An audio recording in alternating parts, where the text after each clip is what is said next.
नाज़रीन, साबिक़ वज़ीर-ए-आज़म इमरान खान तहरीक इंसाफ के चेयरमैन, उनका एक नारा जो अवाम में इतना मकबूल हुआ कि आज हमें मरी रोड पर पूरे पाकिस्तान से अवाम का एक समुंदर दिखाई दे रहा है। इसी तरह उनकी एक जनरल सेक्रेटरी जो ज़िला कसूर से मुजम्मल मैडम हैं, वो तशरीफ़ लाई हैं शदीद सर्दी और एक बड़े कारवां के साथ वो आई हैं। हम उनसे पूछते हैं हकीकी आज़ादी आखिर है क्या। जी मैडम, हकीकी आज़ादी क्या है? बिस्मिल्लाहिर्रहमानिर्रहीम। जिस तरह आपको पता है 1947 को हम आज़ाद हुए, कायद आज़म ने हमें आज़ादी दिलाई, लेकिन 75 साल हमें बिल्कुल भी आज़ादी का एहसास नहीं हुआ। वो इसलिए क्योंकि हमारे फ़ैसले बाहर बैठ के होते थे और फिर 35-40 साल से दो जमातें आगे आगे बारियां लगाने के लिए। हम ऐसा मुल्क चाहते हैं जहां हम आज़ादी से सांस लें, जहां अरशद शरीफ को सच बात कहने पे कत्ल ना कर दिया जाए, जहां हर एक की शख्सी आज़ादी महफूज हो, जहां ज़ुबान बंदी ना हो, ना मीडिया पे कदगन लगाई जाए। हमें ऐसी आज़ादी चाहिए कि जिसमें हमारे बच्चे सांस लें तो उनको एहसास हो कि वो एक आज़ाद मुल्क के शहरी हैं, ना कि ऐसे मुल्क के शहरी हैं कि जिसके फ़ैसले अमेरिका और इंग्लैंड में बैठ के किए जाएँ। हम इसलिए इम्पोर्टेड हुकूमत को रिजेक्ट करते हैं और हकीकी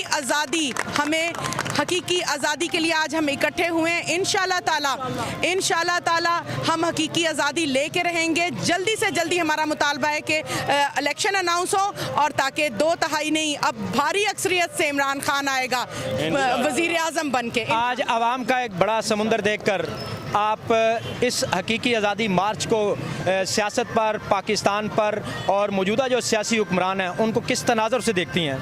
आपने देख लिया है जी, इमरान खान सिर्फ पाकिस्तान का लीडर नहीं, पूरे मुस्लिम उम्मा का लीडर है। आपने देख लिया है कि इतनी पजीराई आज तक कायद आज़म के बाद किसी लीडर को नहीं मिली थी, वो सिर्फ हमारे इमरान खान को मिली है।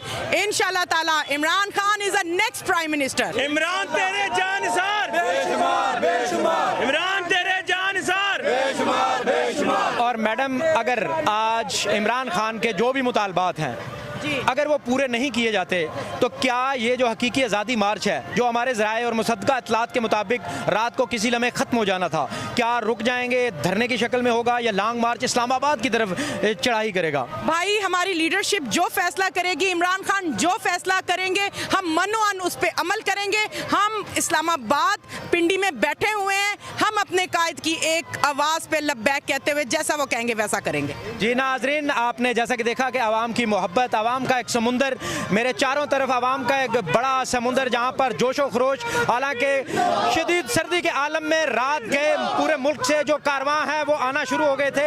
इसी के साथ हम मज़ीद आपको दिखाते रहेंगे अपडेट कि हकीकी आज़ादी के ये जो कारकुन यहाँ पर मौजूद हैं, इनके अंदर जोश और जज्बा जो है वो किस लिए है। इमरान खान की मोहब्बत, उसके जलवे, उसके जज्बे, उसके रंग। और हम देख रहे हैं कि बहुत सारे जो यहाँ नौजवान मौजूद हैं वो अपने आप को तहरीक इंसाफ के परचम से कपड़ों की सूरत में लपेटे हुए हैं और वो कहते हैं मैं हूं इमरान खान। तो ये भाई जो है मानसेरा, बटग्राम, इतनी दूर पहाड़ों से आए हैं। इनसे पूछते हैं कि हकीकी आज़ादी में वो क्यों आए और किस वक्त यहाँ पहुँचे। जी प्यारे भाई। जी अस्सलाम वालेकुम। मैं अभी यहाँ पे पहुँचा हूँ, तकरीबन 10 मिनट अभी मंडी मोड़ से मैं पैदल आया हूँ, तो वहाँ से गाड़ियाँ नहीं आ रही थी, लेकिन मैंने बोला इमरान खान के लिए मैंने पहुँचना है यहाँ पे। अच्छा, ये आपने परचम के जो कपड़े सिलवाए हैं, तरीके इंसाफ की ये पहचान है। परचम के 2 कलर हैं, एक सब्ज़ है और एक सुर्ख है, इसकी वजह क्या है? इसकी वजह क्या बताऊँ, ये तो सिर्फ परचम है, दिल में देख लो तो इमरान खान ही नज़र आएगा हर एक जगह पे। जी देखें, नौजवान का जो जज्बा है, इसे सलाम पेश करते हैं। पाकिस्तान के अंदर कौम की यही एक खासियत रही है 74 सालों में कि उन्होंने किसी भी लीडर को बसाया है तो अपने दिल के अंदर बसाया है। ये इनकी दिल की जो मोहब्बत है आज हकीकी आज़ादी मार्च को किस तरफ लेकर जाती है, ये हम आज इमरान खान की जो तकरीर होगी वही हतमी फ़ैसला करेगी। तब तक आप लोगों ने हमारे साथ रहना है।